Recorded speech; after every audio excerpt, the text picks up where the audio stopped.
បើមិនប្រកាន់ទេសូមខ្ចីមាសមេធ្វើជាសង្សារត្រឹមមួយសប្តាហ៍លក្ខខណ្ឌបែបណាក៏ព្រមដែរថ្លៃ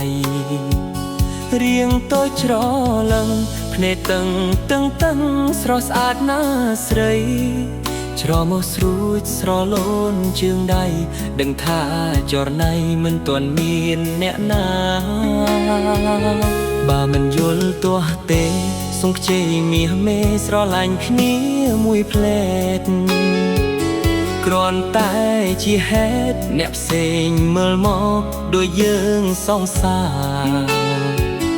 ធ្វើដូចមែនតែនឲ្យគេច្រណែនយើងពីកាយា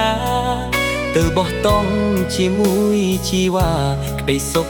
យ៉ាងណាស្នេហាកំប្លែ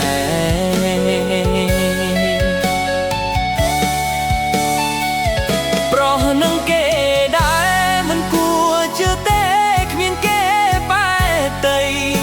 មិនធ្លាប់ចេះស្រឡាញ់ស្រី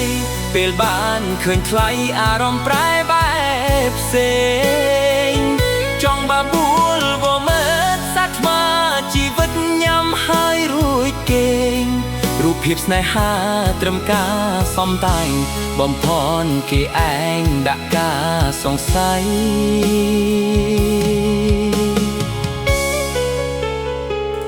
បើមិនប្រកាន់ទេសូមខ្ចីមាសមេ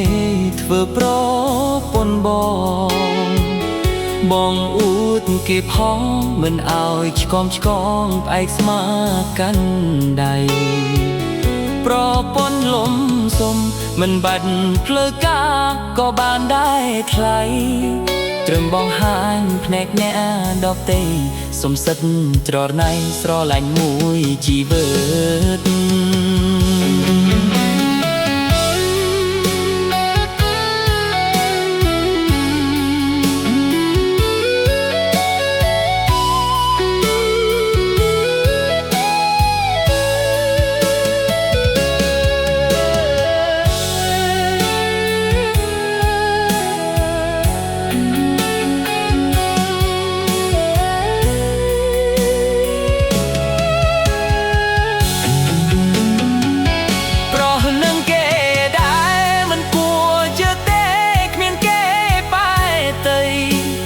ធ្លាប់ចេះស្រឡាញ់ស្រីពេលបានឃើញថ្លៃអារម្មណ៍ប្រែបែបផ្សេងចង់បបួលវមើលសាក់ថ្មជីវិតញ៉ាំហើយរួចគេងរូបភាពស្នេហាត្រឹមការសំតែងបំផន់គេឯងដាក់ការសង្ស័យបើមិនប្រកាន់ទេសូមខ្ចីមាសមេធ្វើប្រពន្ធបងអួតគេផងមិនឲ្យឆ្កងផ្អែកស្មាកាន់ដៃប្រពន្ធផ្លុំលំមិនបាច់ភ្លឺការក៏បានដែរថ្លៃត្រឹមបងហាញភ្នែកអ្នក